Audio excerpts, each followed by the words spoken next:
Well, hi everybody, it's Tuesday evening. The guys are down there on their Tuesday night practice, of course, and I'm very glad to be here tonight to have a chat with CEO of Milton Keynes Lightning, Claire Eason-Bassett. Claire, first of all, thanks for taking the time. I know you've just come out of a board meeting, yes, and I know from that board meeting there's a little bit of news. We'll come on to that in a little while. But when we chatted about doing this interview, it's kind of really, we're in December now, 3 months down the line of the season, 9 months into a big old project for you guys, and I wanted to pick your brains. I can't see too many grey hairs. Sanity's still in there. But I just want to get across a couple of things and a couple of questions that maybe some of the fans that see you on Saturday nights and say hi and stuff like that, thinking, how do these guys do it around their day jobs, families, and everything else? So let's start first of all. Your highlight of the season so far? Do you know, it's really difficult to pick one moment, because every weekend there's a moment that makes me just so immensely proud of what we've done. So cumulatively, the whole thing, and it's a massive team effort. At the beginning of all this, we talked about, as a board, we talked about building an off-ice team that's just as brilliant as the on-ice team, that works together really well, that listens, that collaborates, and that's exactly what we've done. And I'm immensely proud of that broader team. The fact that we are in a really strong position, but not so much with the on-ice results, but off-ice, we are financially stable. We've rebuilt a lot of the relationships that had broken down between MKL and the broader MK community and sponsors and so on. So that I'm really proud of. And that's taking some time, isn't it? That's always going to take a long time. Well, we have to realise how much damage was done. And it was one of the reasons why we didn't get elite in the first place, was because they didn't want to work with a team that had such a bad reputation. We've worked really hard to get sponsors and suppliers to trust us again. We've got credit accounts now. And it's a really small thing, but I'm really proud of it, because we've only got that because we've had really good financial management that's led by our finance team with Matt and Daniel in particular, and with our partnership with McIntyre Hudson. So every bit of this wonderful, amazing, extraordinary jigsaw that is MKL, where we all have a place and a piece in that jigsaw, only works because we all play our part and because we all contribute in whatever way we can. And some of that is about time, some of it's money, some of it's our ticket price every weekend, some of it is going above and beyond. One of our board members took a player to the dentist in the first week they were here because he'd cracked a tooth. It's those I can remember that. I can distinctly remember that. And the things that we never knew we were going to face. The number of injuries we had in the first chunk of season. I couldn't be prouder of having almost everybody back on the ice and on the bench. I was going to come on to that, because we talk about the team back on the ice and everything else. With Lewis Clipper being the head coach, and there's been a lot documented, be it by us, by social media, by other people, about the team hasn't been as strong as it probably could have been. I know we struggled a little bit with maybe recruitment in the summer because a lot of people didn't know what was going on. And then, of course, as you say, we had these injuries, and it's easy for people to take these, make their opinions known from outside when they don't know exactly what's going on. But you've never shied away as a committee of enabling Cliff to go out there, and if he needs to make a change, he can go and make a change. Yeah, absolutely. There's a really simple principle here, which is that I'm not a hockey coach. So at what point do I have any rights to suggest a better decision? I don't have that expertise. That's why we have Cliff. And we may not agree from a fan's point of view with the decisions that he makes, but it's his responsibility. And what is brilliant about Cliff, one of the many things, but one of the things that is brilliant about Cliff is that he absolutely stands by his decisions. And he lives and dies by every decision he makes, doesn't he? He recognises that completely. And that's one of the things that's actually been hardest to navigate, is that it's not only the recognition of his role and his responsibility, but how we support him as a board. We are, on a very basic level, we are his employers. and we have a duty of care to him, as we have a duty of care to all of our volunteers, as we do to all of our players. We take that really seriously, and that's about him having confidence in us and us having confidence in him. There's really, again, a simple kind of balancing act. But in this wonderful jigsaw, none of us can do our jobs off ice without the guys on ice being there to do their jobs. And similarly, they can't do theirs without us doing ours. Yeah. So once we understand that kind of reciprocity, then we've got a chance of actually building a high-performance team. But we're not there yet. We have to bear in mind that it was less than 8 months ago. 8 months ago, yeah. That this actually started. In fact, just over 8 months that I incorporated the organisation. I think it was 9 months ago when you had the meeting in Milton Keynes, wasn't it? When you stood up and did the presentation with Jonathan at the time and and everything else. So just that all just seems like it's almost a blur. Yes, and there was a particularly challenging week in May where we had the elite board meeting that said no, and then there was a week of what can best be described as faffing about, and lots of conversations and negotiations and trying to find a way to make it all work. And when it came down to it, the reasons why we weren't accepted at elite in the first place was because 11 teams are difficult to schedule and because of all of the crap that had gone before. And I said, I'm really proud of the fact that we have a hockey team, and we were very, very close as a whole hockey community, irrespective of board or any job title. We were really close to not having that. And it is difficult when it does get tough, when we have to make difficult decisions, when we have to have complex and challenging conversations. There are times when you just go, why am I doing this? It's because everybody off ice is volunteer. There's no benefit. The benefit is seeing these boys on the ice. And for me, the thing that makes me cross is if they don't put the effort in. But that's not the issue. No, I don't think. That's not the source of results. It's their commitment, their teamwork. It's building, it's evolving. It's just as we are off ice. We've had changes in the off ice team, and we don't shout about them particularly because it's personal reasons, and it's not the same as being able to go. Well, it's about performance or hockey reasons. Life is more complex than that, and so we have had changes off ice in the best interests of the club and the individuals concerned. So that team continues to evolve just as the boys on the ice continue to evolve. Brilliant. I was going to talk about your biggest challenge up to now, but I think we'd be here all. Well, actually, the biggest challenge is that we are doing things differently to the way that hockey is normal in the UK. We're the only supporter-led and owned club in the UK. I'll just say it again, we're the only supporter-led and owned club in the UK. And that in itself brings daily operational challenges, because you've all got day jobs. Yes. And you've all got families. And most of you have got kids that actually come to juniors as well. So as I walked in, now at the ring. I walked in tonight. Your husband's, the little one's just finished his on-ice training, so he's taken him home. You're in a board meeting, and Tom's doing the same thing. So, you're not looking for sympathy when you do that, but people need to understand that you're doing this alongside what you do as a day job. I think the core of it is that every decision we make is about the best interest of the club, because that's why we started this. We started it to keep hockey here, to keep the best possible standard that we could get here, to make sure that we rebuilt and stabilised the club for the longer term, not just for a vanity project, or not just because of an ego thing, or not just because of any individual desire, but about what's in the best interests for MKL.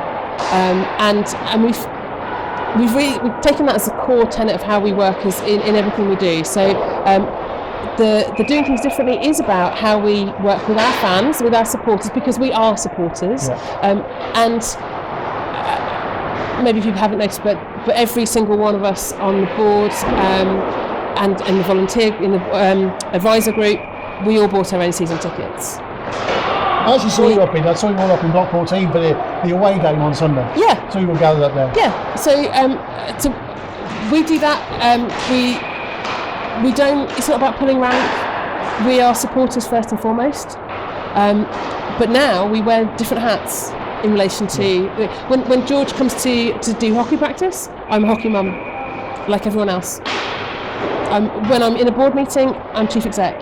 And the relationship you've got with the volunteers, you mentioned the volunteers as well, the guys and girls that turn up every week and they make everything run, from the match night helpers, the supporters club. We'll come on to those in just a second. And I really like the way as well that they're all wearing their own jackets, and this is something that they've never had. Yeah. And that gives them a sense of belonging as well. Yeah. The biggest thing actually is that the thing that I love about the club is about being part of that bigger community and that identity that we have as MKL. There's nothing quite like Lightning, just nothing quite like it. And being part of that is part of my identity, like it is for everybody that's part of that big MKL family. It's important to recognise that, and it's important to value it. So not just from coming every week to see the team play, but from the time, effort, love, sweat, tears that go into it, and that is valuable and it's important, and that's why everybody is welcome into that conversation, and every viewpoint is listened to and heard and taken on board. But our focus is always about making decisions that are in the best interest of the club, and that's not easy. That's really difficult. And so the recognition of volunteers is a really important part of it. I'm actually, one of the best bits is that I've got to know people that I was sharing a rink with, but I had never met before. Yeah. And that's how it started. Well, the board was a collection of people that apart from Anna, who stole my seat at Coventry once, but I'd never really met the board members before. So to now build this collectively is just it's incredible. It is amazing. Absolutely incredible. And you talk about the owner group being the only club fan-owned club. Yes. I get it right.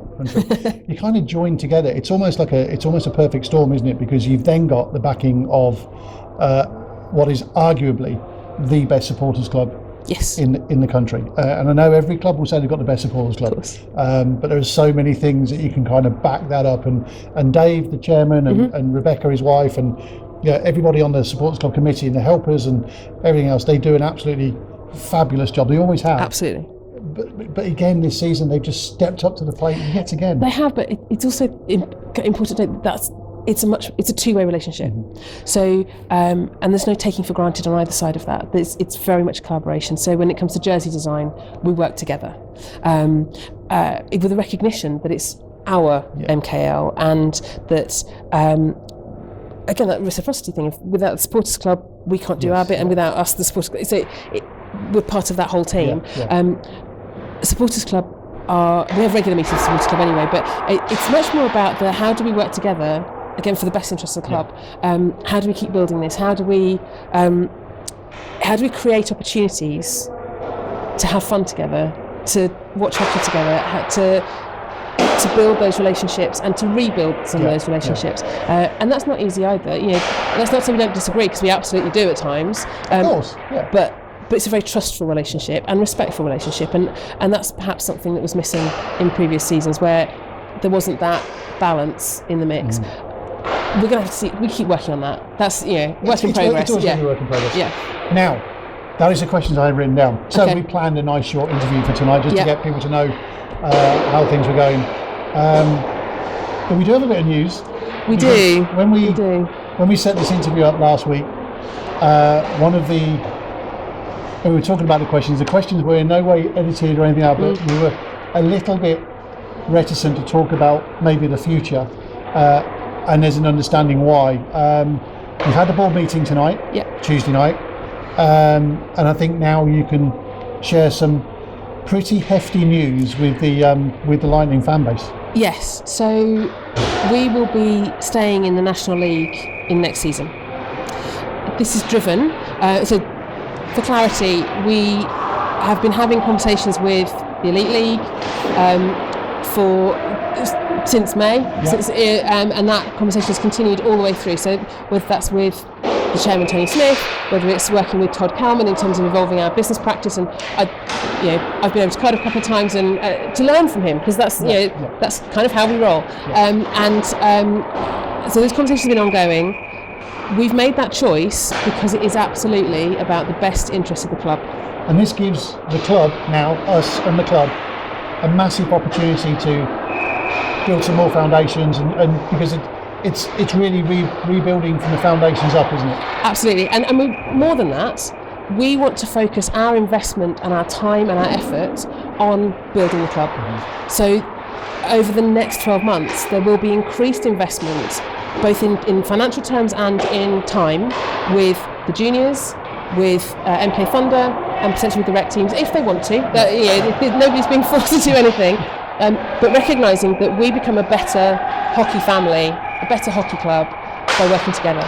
And that might be as simple as that players coach with the juniors, that it might be about greater engagement with our sponsors, that it's potentially about shared sponsorship approaches with our juniors to support the development of British players, from under 9s all the way through, from the 5-year-olds who start knocking about and through all the way through to our under 15s and under 18s. That whole spectrum is really important, because actually one of the things we've realised in the last 9 months is that we are nothing without our product, which is our on-ice activity. It's also a really difficult sport to get into if you can't skate, or you can't afford to buy the kit. It's from personal experience. So let's look at how we can enable people to access the sport. So let's look grassroots up. Let's look at how we can encourage and work with Planet Ice and the Hockey Excellence Programme, more broadly on our engagement programme and with the juniors, to cultivate that kind of programme. It gives us then an opportunity to look at training for the really talented players and being able to stream that and fast track to a certain extent. We have a couple of development players on the squad. We have a couple of players who work with us in training who are underage to play for us at the moment, but have already been identified as being... They've looked really good as well. The guys that have been out have looked really, really good. They're really fast. And they're big as well. They're big as well. So that's been part of the ethos. We just haven't particularly articulated it or directed it into business planning, but that is where we're going. And it's never say never. We recognise that there's a huge potential in the National League, and it's important that we make a commitment to the league that we're in for a number of reasons. Firstly, to our fans and our ticket holders. We needed to put down a marker of where we are, and we're not faffy about, not shall we, shan't we, but making a really clear decision on the basis of our analysis, our research, the conversations we've had, and all of that stuff to stay in National. Recognising that National League is going to evolve over the next couple of years as well. Who knows where that might be, but we want to sit at the table in those conversations. And this is the thing with the way that you operate, the way the board operates, and everything else. The National League will benefit from maybe some fresh thinking as well. Yeah, I hope so, because we are doing things differently, and I know that for some people this will be disappointing news. For others, they'll agree, and that's great. Tell us how you feel. We want to know, and actually, that response is an important barometer for us of how we're doing. Like I said, we recognise that not everybody agrees with it, but actually, do you know what? That's a sign of a good club. If we were all thinking the same thing all the time, it would be very boring. We're not going to move forward. No. Yeah. And the reality is that building a sustainable club here is all about that ongoing, actually completely not financially related, but the ongoing development of our audiences, of our players, of our volunteers, and making sure that we deliver what we need to.